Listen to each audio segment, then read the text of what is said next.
Hello students, हम लोगों ने अब तक चैप्टर नंबर 6 के अंदर फैराडेज लॉ देख लिया।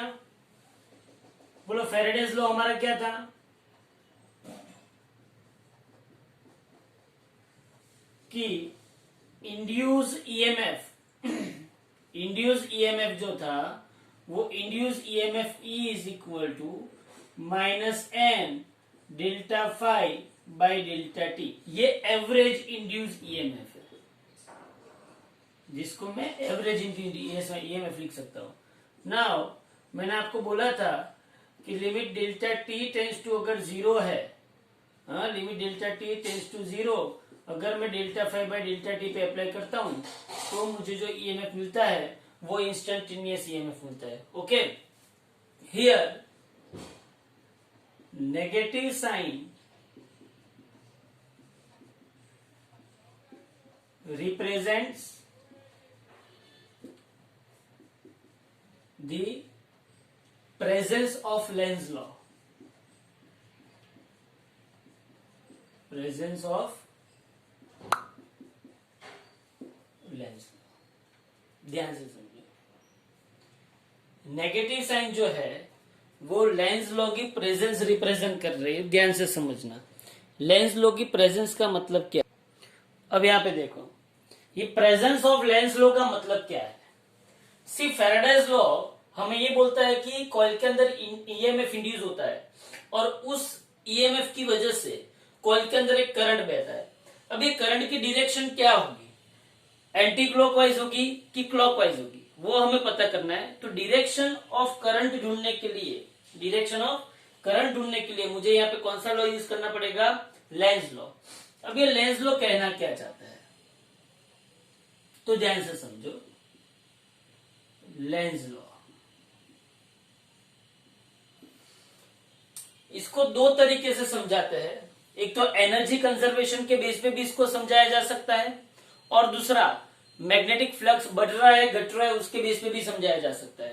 पहले मैं आपको लेंज लॉ एनर्जी कंजर्वेशन के बेस पे ही समझाऊंगा। According to energy conservation law, according to energy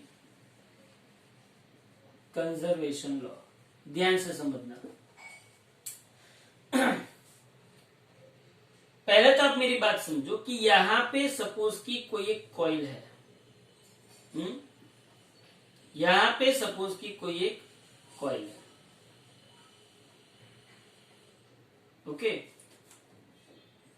जब मैं कोई बार मैग्नेट को इस कॉइल के नजदीक ले जाता हूं, बार मैग्नेट को जब मैं इस कॉइल के नजदीक ले जाता हूं, बराबर है, तो क्या होगा? बार मैग्नेट को इस कॉइल के नजदीक ले जाता हूं तो बार मैग्नेटिक फील्ड लाइन से कॉइल में से पास होगी कि नहीं होगी? क्योंकि बार मैग्नेट की मैग्नेटिक फील्ड लाइन से नॉर्थ में से बाहर निकलती है और साउथ में घुसती है, तो वो मैग्नेटिक फील्ड लाइन इसमें से पास होगी, ये आपको पता है। अब हुआ क्या, ये बार मैग्नेट इसके नजदीक आ रहा है, बार मैग्नेट इसके नजदीक आ रहा है, तो सीधी सी बात है, कॉइल के साथ linked magnetic field lines increase होगी। मतलब कि यहाँ पे मैग्नेटिक फील्ड लाइंस इंक्रीज होगी, मतलब कि यहाँ पे फ्लक्स भी इंक्रीज होगा। क्या होगा? Magnetic flux link with coil, magnetic flux linked with coil क्या होगा? इंक्रीज होगा। सीधी सी बात है। पर अब मुझे आप ये बात बताओ कि इस इंक्रीमेंट ऑफ मैग्नेटिक फ्लक्स की वजह से, अकॉर्डिंग टू फैराडेज लॉस की वजह से, यहां पे कॉइल के अंदर करंट इंड्यूस होगा। ये जो करंट इंड्यूस हो रहा है, due to change in magnetic flux link with coil, there must be EMF induced in a coil. There must be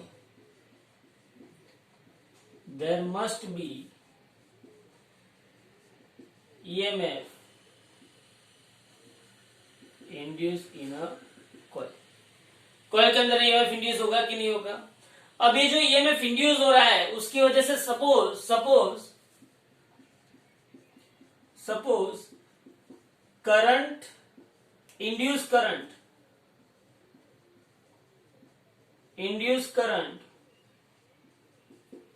flows in a coil,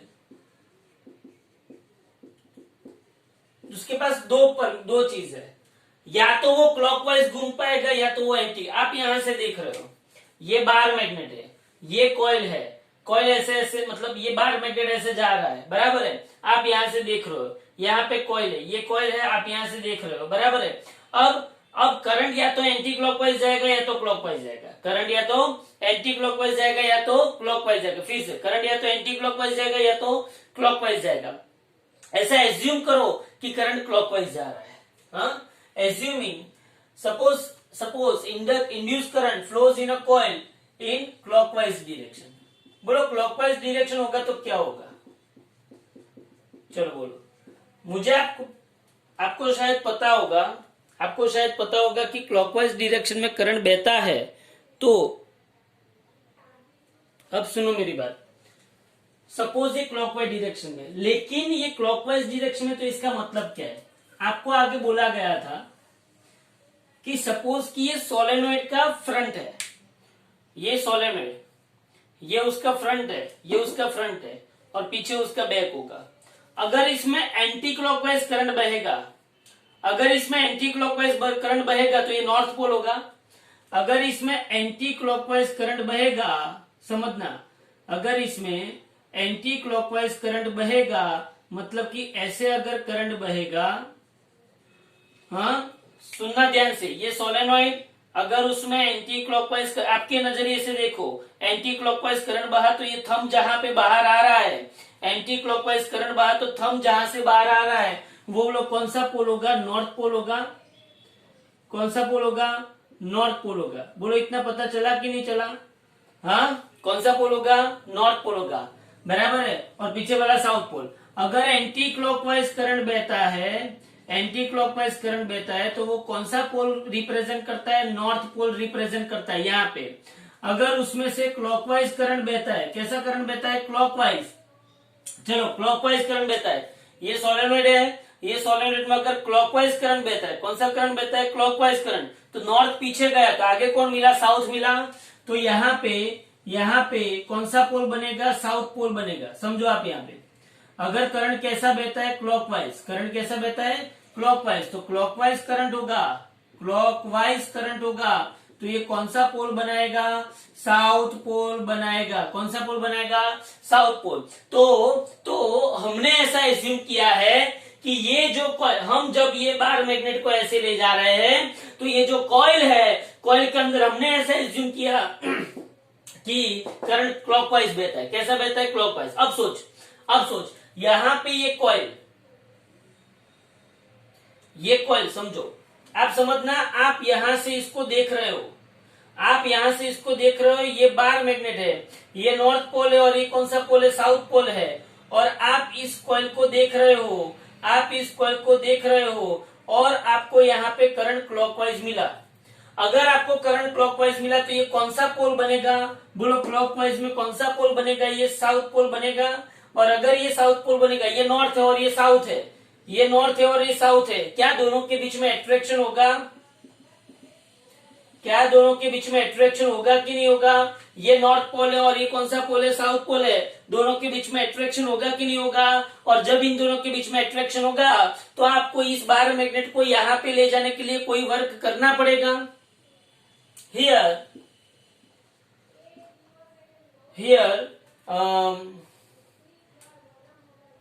face of coil towards the observer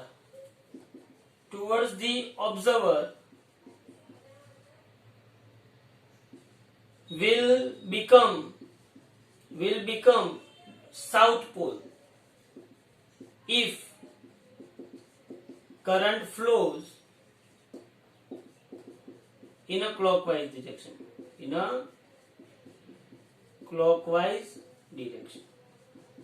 बराबर है। अगर current, हमने ऐसा assume जो किया है कि current अगर क्लॉकवाइज डायरेक्शन में घूम रहा है तो ये साउथ पोल बनेगा। Then there is no requirement of any type of work, any force, and also any work to push bar magnet towards the coil, to push bar magnet towards the coil. Bar magnet को coil की तरफ push करने के लिए आपको कोई force ही नहीं लगाना पड़ेगा, क्योंकि ऑलरेडी ये north pole and south pole क्या है, एक दूसरे को अट्रैक्ट, मतलब बार मैग्नेट ऐसे दौड़ता दौड़ता यहाँ पे चला ही जाएगा. क्यों चला जाएगा? क्योंकि ये नॉर्थ पोल है और ये साउथ पोल है, तो बार मैग्नेट आराम से दौड़ता चला जाएगा. तो अब मुझे कोई फोर्स अप्लाई करना नहीं पड़ेगा, और अगर मुझे कोई फोर्स अप्लाई नहीं करना है तो work is equal to force multiplied by displacement. That is work is equal to force multiplied by displacement. Displacement हुआ लेकिन फोर्स कुछ नहीं है, तो वर्क क्या हुआ? 0. मतलब मुझे इनपुट में कोई वर्क देना नहीं है. इनपुट वर्क क्या हुआ? 0 हुआ. बोलो इनपुट वर्क क्या हुआ? 0. बोलो इनपुट वर्क क्या हुआ? 0. मुझे कोई भी प्रकार का वर्क देना नहीं है, लेकिन इसके अंदर तो करंट बहाना. But induced current is flowing in a coil, and due to that, due to the resistance of the coil, resistance of the coil, there must be heat energy generated. क्या generate होगा? Heat energy generated. According to equation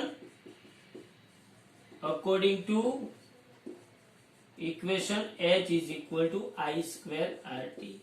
अरे भाई इसके अंदर जो current मिला वो current इस कॉइल के अंदर पास होगा, तो H is equal I square RT equation के मुताबिक इस कॉइल के अंदर क्या क्रिएट हुआ होगा? हीट एनर्जी क्रिएट हुई होगी. अरे भाई हाँ क्या ना, तो बोलो हीट एनर्जी क्रिएट हुई होगी. इसका मतलब ये हुआ कि कॉइल के अंदर हीट एनर्जी क्रिएट हुई है.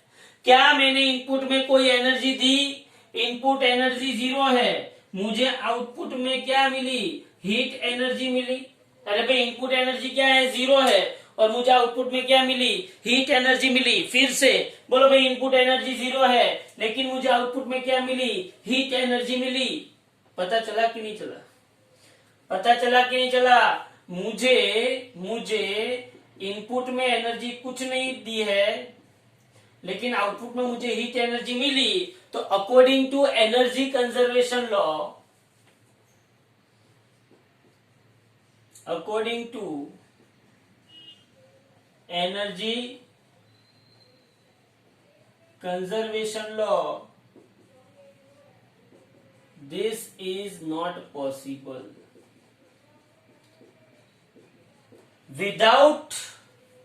Without giving input energy we cannot get output energy. मतलब कि कुछ खर्चा किए बिना आपको आउटपुट मिल सकता नहीं है. That is, there must be input energy is equal to output energy. तो प्रॉब्लम कहां पे आया? प्रॉब्लम कहां पे? We have to expend some input energy. हाँ, तो यहाँ पे प्रॉब्लम क्या आया? ये लोचा कहां पे पड़ा? तो लोचा यहाँ पे पड़ा कि हमने जो सपोज किया था, जो एज्यूम किया था, क्या एज्यूम किया था हमने? That is our assumption is wrong. That is our assumption is wrong. Assumption that current induces in a coil is clockwise direction was wrong. हमारा जो assumption था, क्या assumption था? कि करंट क्लॉकवाइज डायरेक्शन बहेगा, वो रॉन्ग था. सो इसका मतलब ये हुआ कि our assumption that current induces in a clockwise direction is wrong. इसका मतलब ये हुआ कि करंट कंपल्सरी कौन सी डायरेक्शन में बहेगा? That is, current must flow in anti-clockwise direction. कौन सी डायरेक्शन में बहेगा current? Current must flow in anti clockwise direction. इसका मतलब क्या हुआ कि अगर करंट एंटी क्लॉकवाइज डायरेक्शन में बहेगा,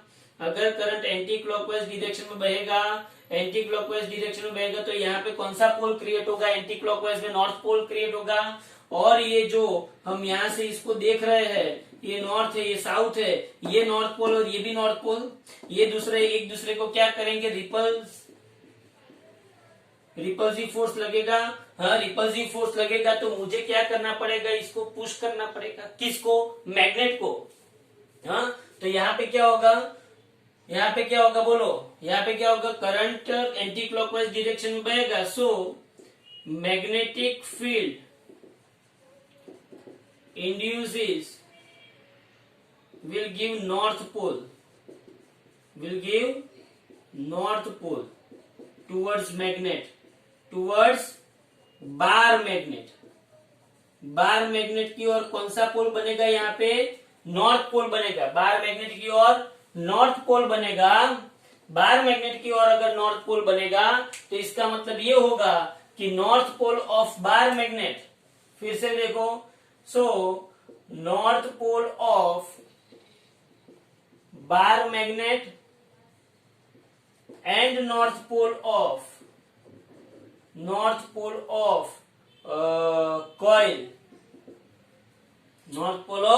कॉइल ऑपोजिट ईच अदर. एक दूसरे को क्या करेंगे?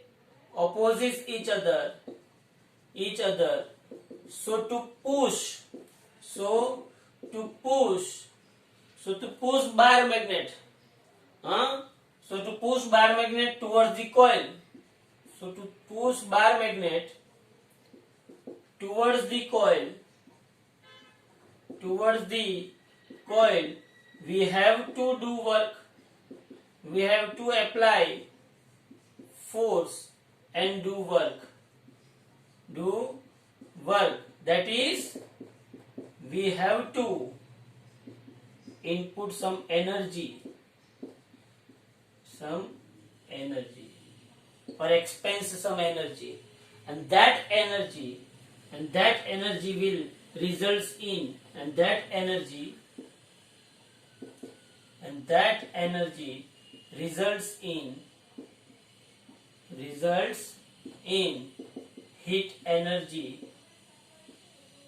energy generated in a coil, which satisfies the energy conservation law.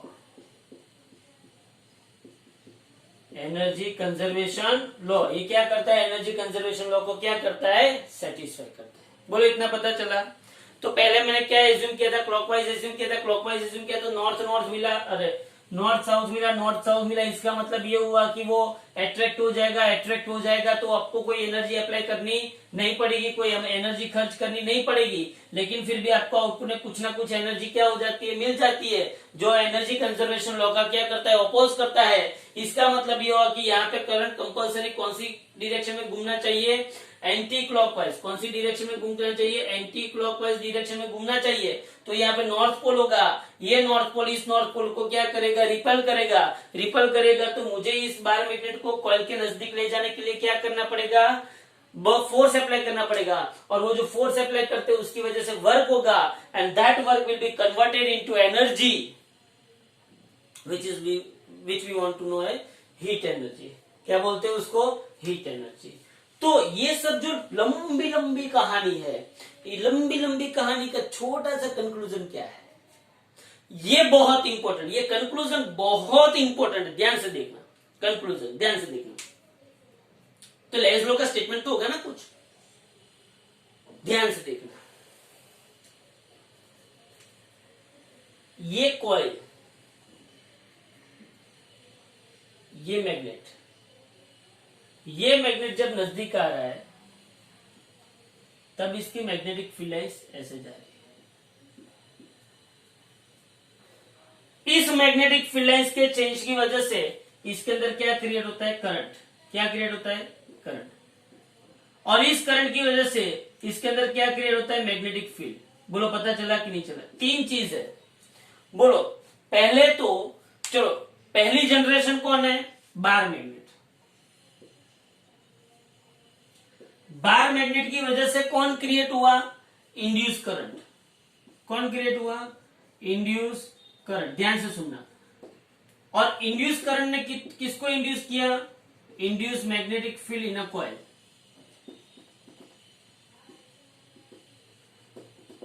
Magnetic field, bar magnet का मैग्नेटिक फील्ड, बार मैग्नेट का मैग्नेटिक फील्ड किसको इंड्यूस करता है, करंट को। और वो करंट किसको इंड्यूस करता है, magnetic field in a coil.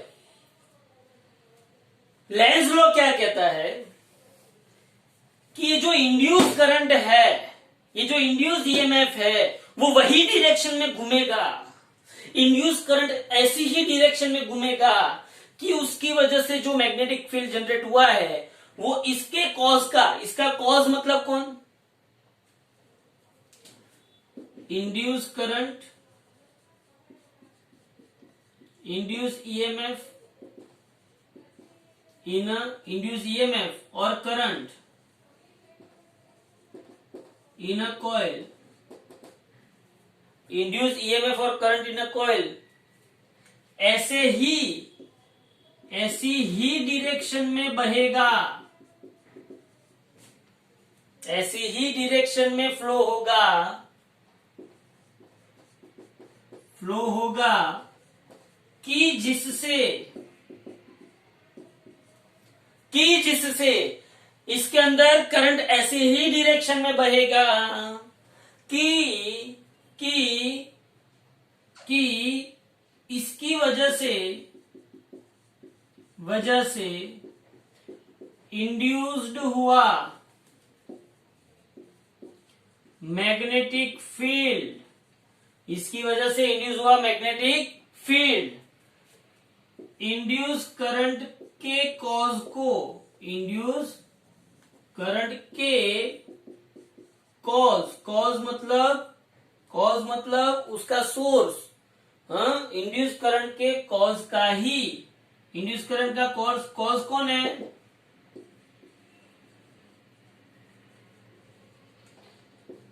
उसका ही कॉज का ही अपोज करे। ध्यान से सुनो। इस कॉइल के अंदर देखो तीन चीज है।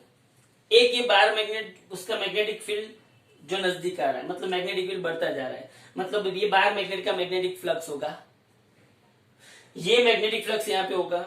इस मैग्नेटिक फ्लक्स की वजह से यहाँ पे क्या हुआ, करंट इंड्यूस हुआ, और ये करंट की वजह से इसके अंदर क्या इंड्यूस हुआ, मैग्नेटिक फील्ड इंड्यूस हुआ। फिर से ये बार मैग्नेट, उसका मैग्नेटिक फ्लक्स यहाँ पे होगा, उस मैग्नेटिक फ्लक्स में चेंज की वजह से क्या हुआ, इस मैग्नेटिक फ्लक्स में चेंज की वजह से क्या हुआ, करंट इंड्यूस हुआ, और ये जो करंट इंड्यूस हुआ उसकी वजह से क्या हुआ, इसके अंदर मैग्नेटिक फील्ड। तो ये करंट ऐसे ही इंड्यूस होगा, ये करंट ऐसे ही डायरेक्शन में बहेगा कि जिससे उसकी वजह से ऐसे ही डायरेक्शन में बहेगा कि उसकी वजह से जो मैग्नेटिक फील्ड क्रिएट हो रहा है वो उसी के ही कॉज का क्या करे, अपोज करे। मतलब कि बेटा अपने बेटे को ऐसी ही सजेशन देगा, ऐसे ही संस्कार देगा कि तुझे अपने दादा का क्या करना है, अपोज करना है। फिर से बेटा मतलब कौन, इंड्यूस करंट। बेटा मतलब कौन, इंड्यूस करंट। अपने बेटे को, अपना बेटा मतलब कौन, इंड्यूस मैग्नेटिक फील्ड। तो induce current induce magnetic field को ऐसा ही संस्कार देगा कि भाई तुझे अपने दादा का, अपना दादा कौन, बार मैग्नेट का मैग्नेटिक फ्लक्स, उसका क्या करो, अपोज करो। फिर से बेटा मतलब कौन, फिर से बेटा मतलब कौन, हाँ बेटा मतलब कौन, इंड्यूस करंट। बेटा मतलब कौन, इंड्यूस करंट किसके अंदर, कॉइल के अंदर, वो अपने बेटे को, अपना बेटा मतलब कौन, इंड्यूस मैग्नेटिक फील्ड को ऐसे ही संस्कार देगा कि भाई उसका जो बेटा है, मतलब ये जो इंड्यूस मैग्नेटिक फील्ड है वो अपने दादा का, मतलब कि किसका, क्योंकि ये इसकी वजह से ये जनरेट हुआ और इसकी वजह से ये जनरेट हुआ, बाहर मैग्नेट के फ्लक्स की वजह से इंड्यूस करंट हुआ और इंड्यूस करंट की वजह से इंड्यूस मैग्नेटिक फील्ड हुआ, तो इंड्यूस करंट ऐसे ही डिरेक्शन में घूमेगा कि जिससे वो अपने ही कॉज का क्या करे, अपोज करे। बोलो समझ में आ रहा है? हाँ, इसके बारे में और भी बातों की बहुत सारे इसके एग्जांपल्स करवाऊंगा और तरीके से भी इसको हम समझेंगे। पहले इतना समझ लो कि कैसे आप लोगों को लेंस लॉ थोड़ा बेजे में उतारना है। Okay, thank you very much.